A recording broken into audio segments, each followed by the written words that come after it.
Gladdest of glad tidings, rapscallions. It is me, Mucky Mitts, and it is time for our weekly episode of It's Okay to Suck and Start Again.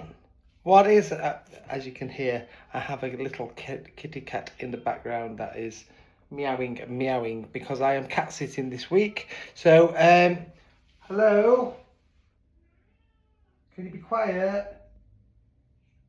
Thanks.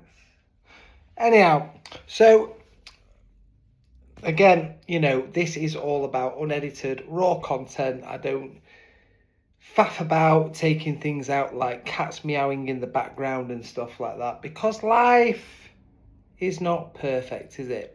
We can't edit out things that happen as much as we might like to, and that is the whole point of this. It's not changing what's happened, or it's being able to introduce systems. Now, over the last, I'm into my 5th week, so it's over the last 4 weeks, I've been reading a book a week. And I started off with The Psychology of Money, followed by The Power of Habit. Then it was The Chimp Paradox, and last week I read Atomic Habit.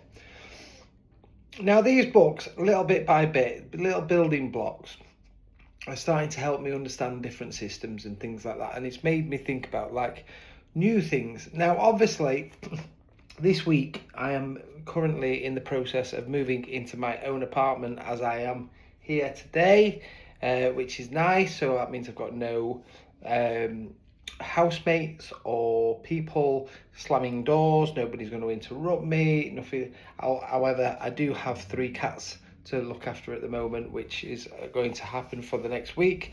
They will go next week. So, but at the end of the day, it's changing my routine because now I have to think about, well, these cats need feeding 4 times a day. So I'm also working an extra 2 days this week. So obviously, like, this week is going to turn my usual routine on its head. I'm supposed, I go to the gym went for Saturday, Sunday, Monday, Tuesday, Wednesday. But on the other side of the coin, that's just routine. And routine and creating good habits is the subject of the day. Now, one of the things that I do want to talk about is like how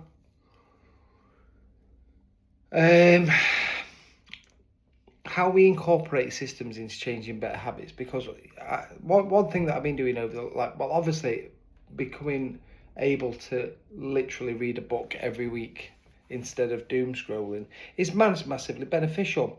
Now, a lot of people don't like reading. A lot of people don't like the idea of doing any form of education because of one compounding quite something that we've all got in common, and one common denominator, and that's the school system. A lot of people don't feel like they're intelligent enough because school kind of knocked them on their arse a little bit. Now, I have a massive axe to grind with the school system. Obviously, it serves a purpose. It helps people, obviously, have jobs. So teachers also helps people who don't teach go to work and their children are basically looked after. Because if you know anything about childcare is excruciatingly expensive, isn't it? I mean, I'm not sure how much it is, but you're looking at like some places like £200 a day. I was like, I spoke to people, I'm like, why do you bother going to work when you've just got to pay somebody else? So obviously school facilitates other people going to work.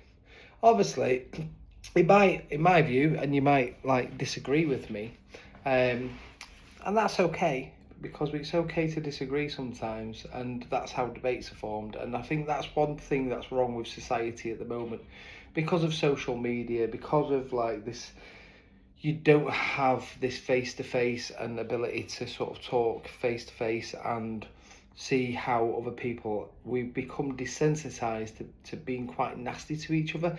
A lot of people who say horrible troll things probably don't actually mean them half the time, but they are sadly, obviously, kind of just saying the trolley not very nice things to each other because they're angry, and unfortunately that's just how the world is at the moment, and we've got so much divisiveness going off, and we've got so many people who are just not, not happy at the moment, and they're looking for someone to blame. But getting back to where I place the blame a lot is just the current, state of affairs.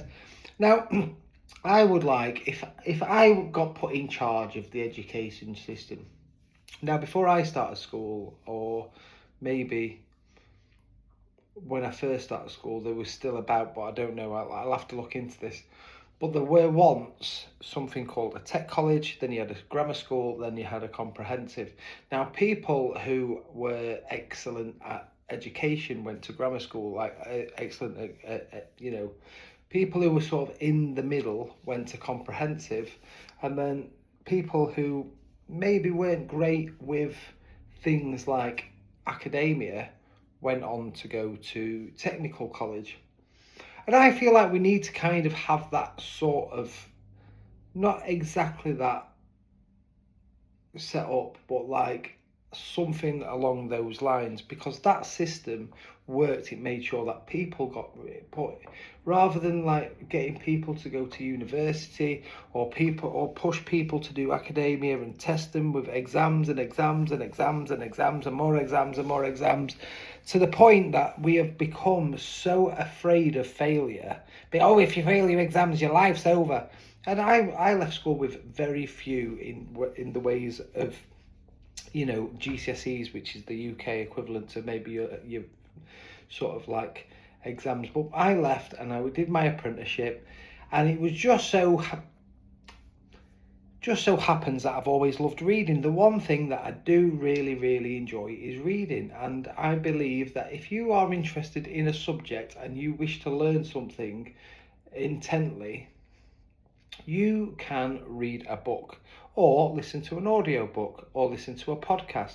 I have learned so much just through using the YouTube, but then again, you do have the old adage that the internet is only really as good as the person using it. And that's like anything. Like, if you haven't got the aptitude or the attitude towards learning anything, and I will get to my point shortly, but like, if you haven't got that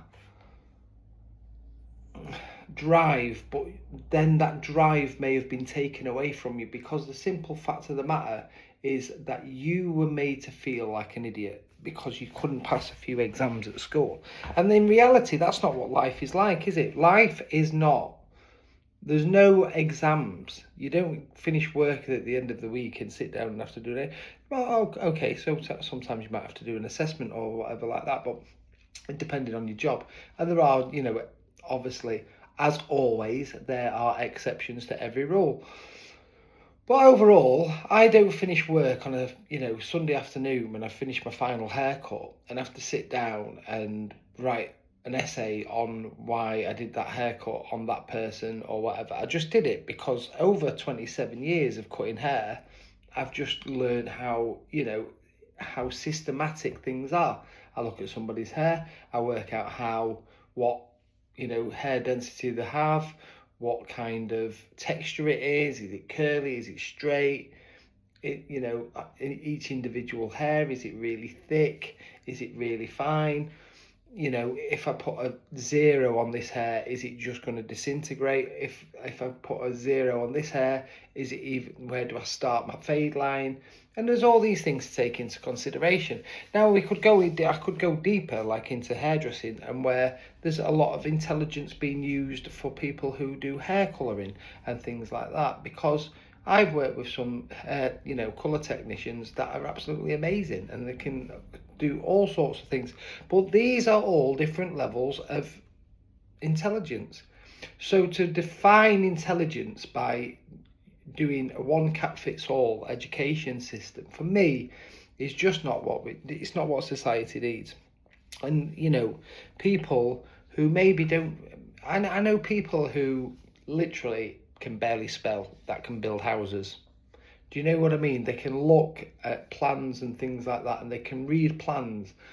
I know people who can't actually communicate with other people particularly well, but you sit them in front of a computer and they can talk to that computer and make that computer do things that you and I may not be able to do.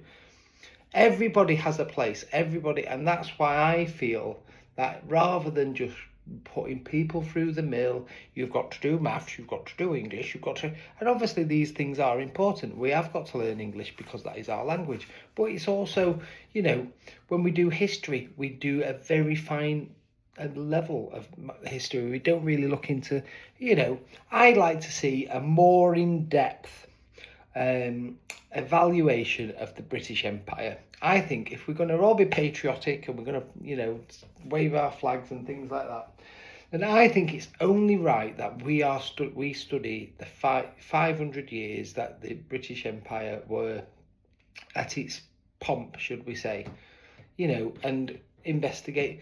And then I think we should have school trips to Northern Ireland and understand the Troubles and things like that, because that is an extension of what the British Empire did by taking land from the Irish and giving it to Protestants and people like that, and just understanding how the Troubles came to be. And then maybe, just maybe, people, rather than being blindly patriotic, they might kind of understand a little bit more about our modern history. But these are just ideas. Now, it's very easy, because the school system is set up in a way that we only talk about certain things. It's also like when you look at things like the Holocaust, we seldom hear about the other 5 million people that were, who were brutally disposed of, shall we say. We tend to talk about 6 million of a certain people that were persecuted, but we don't talk about mentally ill people or people who were, physically disabled. We don't talk about the gypsies that were taken, gay people, lesbians. We don't talk about that, and there were 5 million. Overall, the amount of people who died in World War II of every race, and every religion, people who fought alongside the British and people who fought against them. But we seem to be very, very, very, very, very, very much taught about 6 million people that were, persecuted, and how the Holocaust should never be repeated again.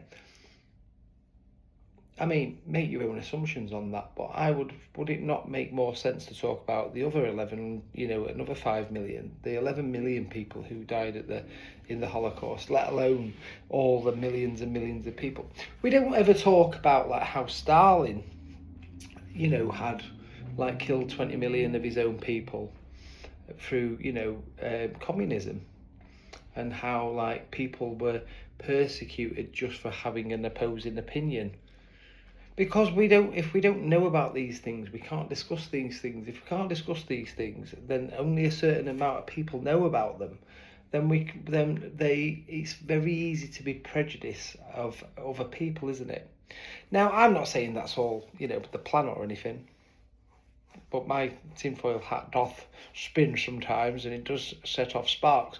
But I would hazard a guess, if we could better equip people with better systems and coping mechanisms, we would have less people, things like, I don't know, reevaluating the narcotics and other illegal substances laws, and rather than spending money. But the fact of the matter is, these things create jobs. Do you know what I mean? Like, if people go into prison, then we need prison officers. But we need prisons to be built, don't we?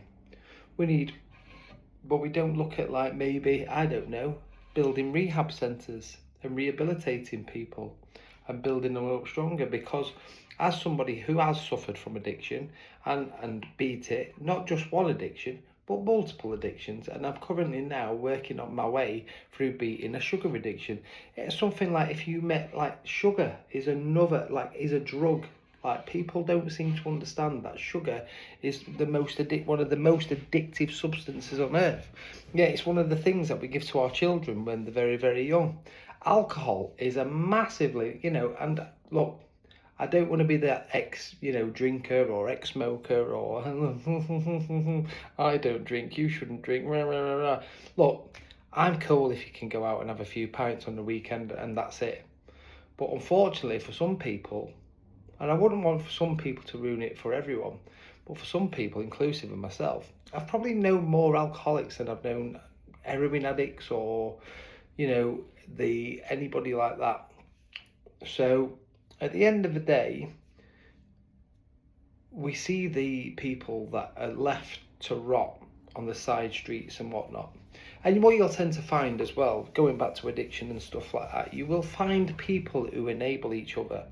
Now, I know people who have been addicted to a certain kind of rock that you would put in a pipe, that have dated people who are, addicted to drink. And they enable each other, because if you have some beers and I have some of this rock, then that's all right. But these are all symptoms of a failing system. And not to mention that, let's go back to carry on about the addiction side of things. It is, is a trauma based. You can be addicted to anything: gambling, smoking, drinking, eating too much food, different types of, narcotics and other illegal substances. You can be addicted to prescription drugs, as well. I was talking to one of my clients yesterday, and he's a pharmacist, and he had to cut somebody off at some point because they were coming to get over-the-counter Solpadeine, which is a painkiller that has codeine in it. But if you sold one packet to one person one week and they come back the following week, then the chances are that they've probably they're not just in pain, they've probably got some form of addiction. And people don't seem to understand that these things that, just because they come from over the counter in a pharmaceutical, or a pharmacy, it doesn't mean they're not addictive. There's so many people who are addicted to different painkillers and things like that, and all they've done is gone in for an operation and they've got hooked. So what I'm trying to say is, lots of systems that we observe as humans, and some of us, we very good, we might have these painkillers and then we rehabilitate from them afterwards, and there is a rehabilitation period when you've been on really strong painkillers and things like that. Well, I'm kind of going away from my sort of point. What my overall point is, we can get into bad habits. We can get into really bad habits, but we can also get into good habits. And one thing that sort of dawned to me, it takes forever to climb the top of the mountain, but it doesn't take long to fall off the top. It's a very quick ascent, a very steep ascent when you're going up, but if you fall off, you can fall down very, very quickly and roll down a hill very, very quickly. And that sometimes, I look at all the progress I've made over the last, 5 years since I gave up alcohol, and where I've got to and the person I am. And for you might just think I'm some crank talking all sorts of nonsense, and you're probably right. But there's always a little bit of truth to what I'm saying. And this is why I'm I got addicted to self-help books. And that's why I will always recommend self-help books and self-development books, and working on yourself, even just marginally. Start with a little bit of a small bit every day. A little bit adds up, and that's what it says in Atomic Habits. Just 1%, something you can improve on once a day. When you decide that you want to lose weight, instead of getting a bus, just get off a stop early, or rather after you've had your evening meal, rather than sitting and doom scrolling for half an hour, go for a little walk around the block. You can introduce new habits and new ways of thinking, and little bits. When you start feeling the little bits, and little wins add up to big wins, and if you can do those big wins, more than enough, then you feel like taking on bigger challenges, and then bigger challenges become more and more addictive again. You can get addicted to good things as well as bad things. Now, I'm going to try and stay under 20 minutes yet again, and I'm running out of time. But join me next week, where I keep on building on this. At the minute, I've got to work out where I'm going to take this page, and for the 13 people who tend to watch these videos, I don't really have to worry about it right now. But if you have enjoyed what I've spoken about today, then please do consider subscribing, because it would really help. And if not, you know, at least leave a like and a comment, because that would help this video get out to more people. And that is what I want to do. I want to take my psychology degree, I want to take my life experience, and I want to help people. For now, toodle pip, goodbye, see you later.